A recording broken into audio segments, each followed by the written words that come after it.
Bonjour à tous, dans cette vidéo nous aborderons une technique de résolution d'équations de degré 3 ou plus. On commencera tout d'abord par quelques rappels théoriques utiles, à savoir un rappel des différentes techniques de factorisation usuelles. Elles sont au nombre de 3 et on a tout d'abord la mise en évidence, les produits remarquables et la méthode Dorner qui n'est jamais qu'une technique de division polynomiale particulière. Il existe d'autres techniques de factorisation mais elles sont moins courantes et donc je ne les aborderai pas ici dans cette vidéo. Deuxième rappel utile qui concerne la règle du produit nul. La règle du produit nul, elle stipule que dans les réels, le fait que le produit de deux facteurs soit nul est équivalent au fait qu'au moins un des deux facteurs de ce produit soit nul. Enfin, on abordera directement notre technique de résolution d'équation. On pourra la décomposer en 5 étapes qui sont les suivantes. Tout d'abord, il faudra appliquer les principes d'équivalence pour obtenir 0 dans un des membres de l'équation. Une fois cette étape effectuée, on factorisera alors le membre non nul de l'équation en produit de facteurs de degré 1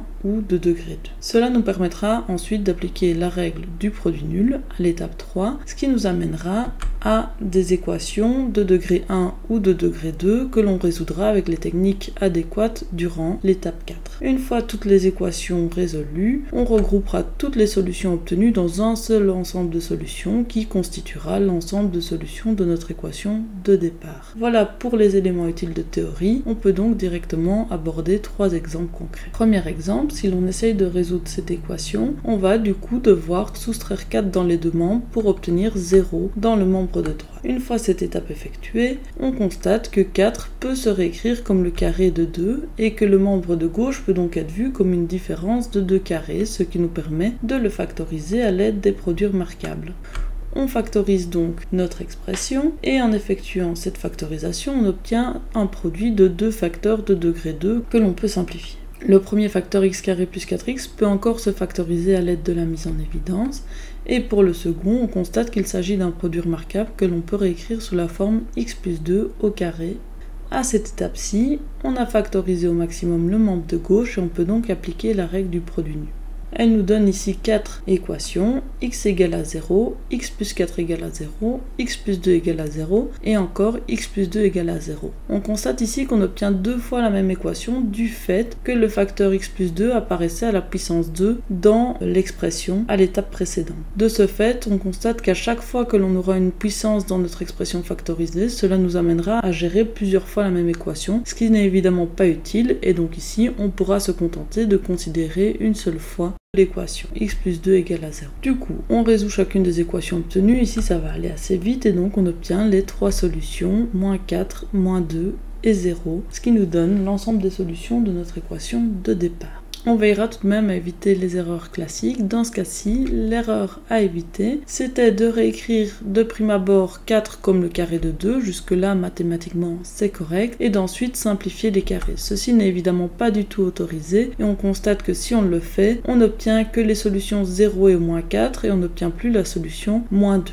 Passons à l'exemple numéro 2. Dans ce cas-ci, la bonne idée, c'était tout d'abord de réécrire moins 8x plus 6 comme l'opposé de 8x moins 6. Pourquoi? Parce qu'on constate que 8x moins 6, ce n'est jamais que 2 fois 4x moins 3. Et de ce fait, on pourra mettre 4x moins 3 en évidence puisque cette expression apparaît dans tous les termes du membre de gauche. On met donc 4x moins 3 en évidence et on constate que pour le premier terme, on doit multiplier 4x moins 3 par x carré et pour obtenir le deuxième terme, on doit multiplier 4x moins 3 par moins 2, ce qui nous donne l'expression factorisée 4x moins 3 fois x carré moins 2. Arrivé à ce stade, on peut appliquer la règle du produit nul, ce qui nous donne les deux équations 4x moins 3 égale à 0 et x carré moins 2 égale à 0. En effectuant les transformations adéquates, on peut réécrire ces équations sous la forme 4x égale à 3 ou x carré égale à 2, ce qui nous donne comme solution finale de l'équation x égale à 3 quarts ou x égale à racine de 2 ou x égale à moins la racine de 2. De nouveau, petite remarque sur les choses à ne pas faire.